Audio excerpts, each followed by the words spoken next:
সুপ্রিয় দর্শক মন্ডলী, আসসালামু আলাইকুম। আজকে শনিবার, আমাদের সাপ্তাহিক বাংলা বাজার। তো এই মুহূর্তে আমি আছি আমাদের বাংলা বাজারে, এবং আমাদের বাংলা বাজারের সবচাইতে প্লাস পয়েন্ট হচ্ছে একজনে শুধু সবজি বিক্রি করে। এমনি কিন্তু মোটামুটি বাম্পার যা আনে যা বিক্রি হয়ে যায়, কারণ দুই তিনজন থাকলে একটু হয়তো কম্পিটিশন হইতো। সাদেক ভাই, এটা আপনারা অনেকে চিনেন। তো আমরা এখন তার কাছে জানবো যে আসলে বর্তমান সবজির তো একটু রেট বাড়ে গেছে, কেন কোনটা কত টাকা। আমরা একটু এদিক থেকে শুরু করি। কাঁচামরিচ কত করে কেজি? কেজি 320 টাকা। 320 টাকা কাঁচামরিচ। আর টমেটো টমেটো 120 টাকা। 120 টাকা টমেটো।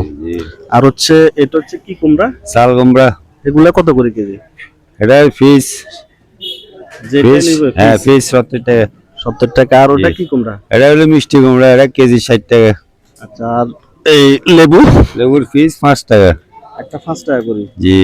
আচ্ছা, এগুলা কি সসিন্দা নি? সরসিন্দা কেজি 60 টাকা। সসিন্দা 1 কেজি 60 টাকা করে। জি। আর মারবা কত? মালপোয়া হইলো আপনার 50 টাকা। 1 কেজি 50 টাকা। তারপরে পটল কত? পটল হইলো 70 টাকা কেজি। কেজি 70 টাকা। জি। আর কি হইলো 80 টাকা। আর কি 80 টাকা। আর বেগুন? বেগুন 80 টাকা কেজি। আর ওই ফেফে? ফেফে 30 টাকা। সোয়া? সোয়া 60 টাকা কেজি। মোটামুটি গত 2 মাস আগে তুন এবার একটু রেট বাড়তি, কেন? কারণ আমি 2 মাস আগে দেখলাম যে আমি এর একটু ভিডিও করিলাম, আঙ্গ বাংলাদেশ ভাইরাল ব্যক্তি। 80 টাকা। খাইতো না খাইতো। আচ্ছা, আপনারা তো শুনলেন যে আজকে বাংলা বাজারের, কাঁচা বাজারের যে রেটটা, মোটামুটি গত কয়েকদিন আগ থেকে এবারে রেটটা অনেকটা বাড়ি গেছে।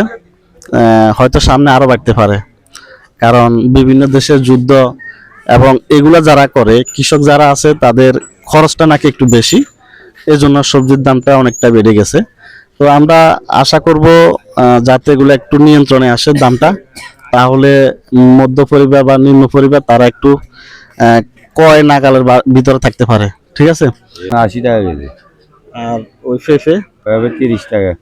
সোয়া? সোয়া 60 টাকা কেজি। মোটামুটি গত 2 মাস আগে তুন এবার একটু রেট বাড়তি, কেন? কারণ আমি 2 মাস আগে দেখলাম যে আমি এর একটু ভিডিও করিলাম, আঙ্গ বাংলাদেশ ভাইরাল ব্যক্তি। 80 টাকা। খাইতো না খাইতো। আচ্ছা, আপনারা তো শুনলেন যে আজকে বাংলা বাজারের, কাঁচা বাজারের যে রেটটা, মোটামুটি গত কয়েকদিন আগ থেকে এবারে রেটটা অনেকটা বাড়ি গেছে। হয়তো সামনে আরো বাড়তে পারে, কারণ বিভিন্ন দেশের যুদ্ধ এবং এগুলা যারা করে, কৃষক যারা আছে, তাদের খরচটা নাকি একটু বেশি, এজন্য সবজির দামটা অনেকটা বেড়ে গেছে। তো আমরা আশা করব যাতে এগুলো একটু নিয়ন্ত্রণে আসে দামটা, তাহলে মধ্য পরিবার বা নিম্ন পরিবার তারা একটু কয় নাগালের ভিতরে থাকতে পারে। ঠিক আছে।